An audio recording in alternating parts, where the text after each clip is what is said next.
Hay muchos temas que son importantes y que Alternativa los aborda. Uno de ellos es la manipulación del clima.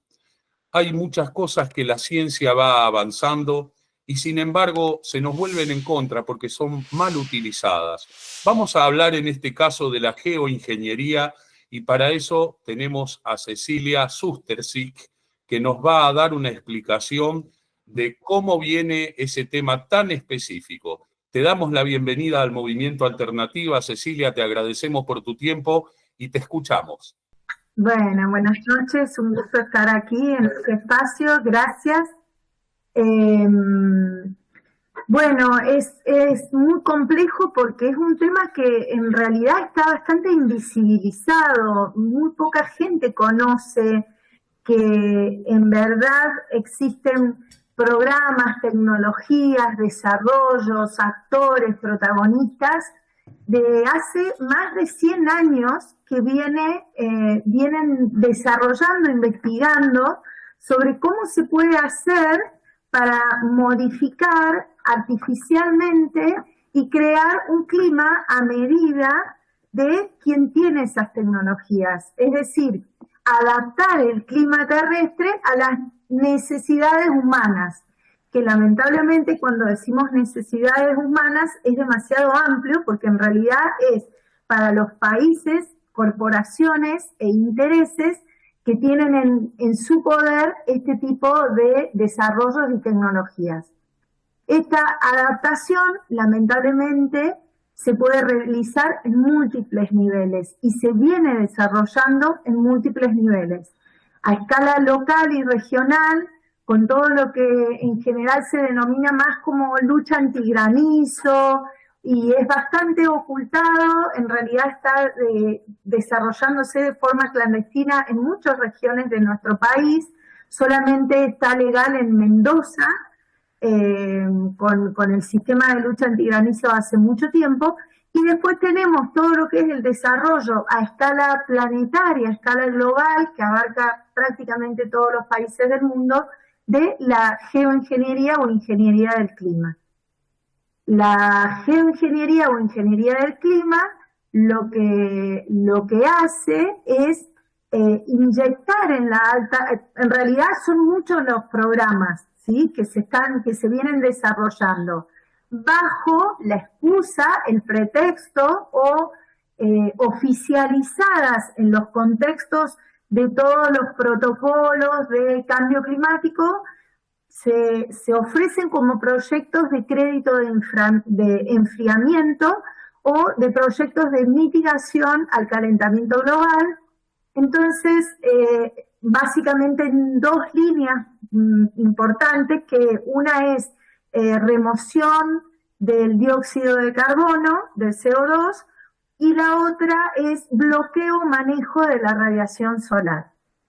Bajo estos títulos, encuadrados en estos dos líneas de desarrollos, la ingeniería del clima viene manipulando el termostato planetario y los ecosistemas vitales, que son los reguladores climáticos del planeta, como los océanos, los arrecifes y todo el sistema atmosférico, sin el consentimiento y el conocimiento de las poblaciones. Estaríamos hablando de lo que son los chemtrails y las antenas HAARP, por ejemplo, y que no solamente, como decís vos, son utilizados para beneficio de algunas regiones, sino que en este mundo loco donde hay 28 focos de guerra, también están utilizándose militarmente. ¿Se puede decir que lo que pasó en España y lo que pasó en Bahía Blanca es debido al testeo de este tipo de ingeniería que altera, como vos decís, el clima?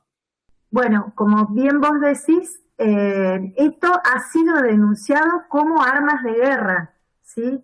La manipulación del clima, por eso existe un convenio, ya desde los 70, el convenio en MOD, al que Argentina adhiere con la 23455 en 1986, que prohíbe el uso de técnicas de modificación del clima con fines bélicos hostiles. Pero esto no se cumple. Se desarrollan en secreto estas tecnologías y se utilizan como arma de control geopolítico y económico. De hecho, estas tecnologías son muy desarrolladas por los complejos industriales militares de países poderosos, aunque la Organización Meteorológica Mundial reconoce que más de 50 países en el mundo modifican el clima, y en la bolsa de Wall Street se hacen inversiones con empresas que asesoran en relación a la modificación del clima. Porque si vos tenés un país que anegado por inundaciones o por el agua, como bien mencionaste recién con lo que se llamó el Dana, con lo que fue Bahía en Valencia, lo que fue Bahía Blanca, lo que sucedía en Buenos Aires, si vos tenés un país que en el momento clave de la cosecha, de mandar los granos a los puertos, no tienen rutas porque están anegados por las inundaciones, y en la época donde hacía falta el agua, que es todo el verano, fin de la primavera y el verano, fue una extrema sequía y esto viene sucediendo sistemáticamente, le manejás la economía, le manejás absolutamente todas las inversiones y lo volvés dependiente. Podés destruir un país si no tiene agua o si tiene inundaciones en los momentos que más necesita poder circular, cosechar, etcétera, etcétera, o destruyendo la vida de las personas, por supuesto, ¿no? Lo más grave, como destruyendo sus bienes, generando muertes.